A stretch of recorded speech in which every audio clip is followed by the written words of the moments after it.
Hello hello नमस्ते। यो mobile अगाडि तेर्सेपछि बोल्नु पनि नआउँदो रहेछ क्या, आगो बोल्ने चिज पनि बिर्सिँदो रहेछ। म चाहिँ कतिचोटि ट्राई गरिसकेँ कि हुँदैन त्यही पनि ट्राई गरिरहेको छु। मैले चाहिँ बाबुले घुँगी खाने भनेर घुँगी किनेर ल्याएर आएको थिएँ। घुँगीलाई चाहिँ हाम्रो मम्मीले क्या सानोमा घुँगी ल्याइसकेपछि एक दिन अगाडि नै ल्याउने अनि पानी हालेर थोरै गहुँको पिठो हालिदिने, रातभर छोडिदिने। त्यसरी छोड्यो भने चाहिँ घुँगीले सबै हिलो माटो फोहोरहरू निकाल्छ भनेर भन्नुहुन्थ्यो क्या। अनि त्यसरी नै गरेको होइन। अब सानोमा त्यस्तो मम्मीले सिकाए त्यस्तै नै गरेको। अनि पकाउँछु फेरि म आफ्नै पारामा पकाउँछु है। त्यो आलुदम बनाए जस्तै घुँगीलाई पनि त्यसरी नै पकाउँछु म। तर घुँगी पकाउन चाहिँ धेरै टाइम लाग्ने, यो गर त्यो गर है। पछाडिको भाग काट अनि फेरि बफ्याएर अगाडिको भाग फ्याल। म चाहिँ यसरी नै पकाउँछु।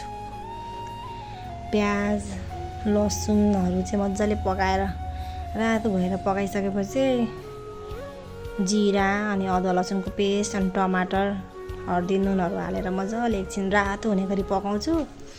रातो भएर पाकिसकेपछि अलिकति तेल छोड्छ नि, त्यो तेल छोडिसकेपछि अनि बल्ल मसला फ्राई भयो जस्तो हुन्छ नि त।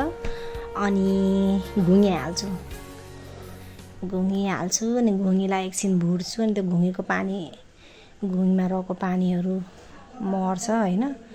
अनि मरिसकेपछि अलिकति मजाले फ्राई भयो जस्तो लाग्छ नि त आफूलाई लागिसकेपछि अनि पानी हाल्छु थोरै। मैले चाहिँ ग्रेभी बनाएको थिएँ पहिला चाहिँ मम्मीले भातको माडा हालेर बनाउँथ्यो क्या, हल्का रस मिठो लाग्थ्यो खानालाई।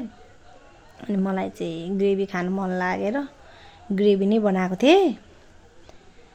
अनि हल्का पिरो बनाएको थियो क्या प्रकृतिले, दिदी पिरो भएपछि पो घुँगी खान मजा आउँछ, ओठमा लागोस् न पिरो पनि भनेको थियो। अनि त्यो याद आइरहेको थियो अनि पिरै बनाएको थिएँ।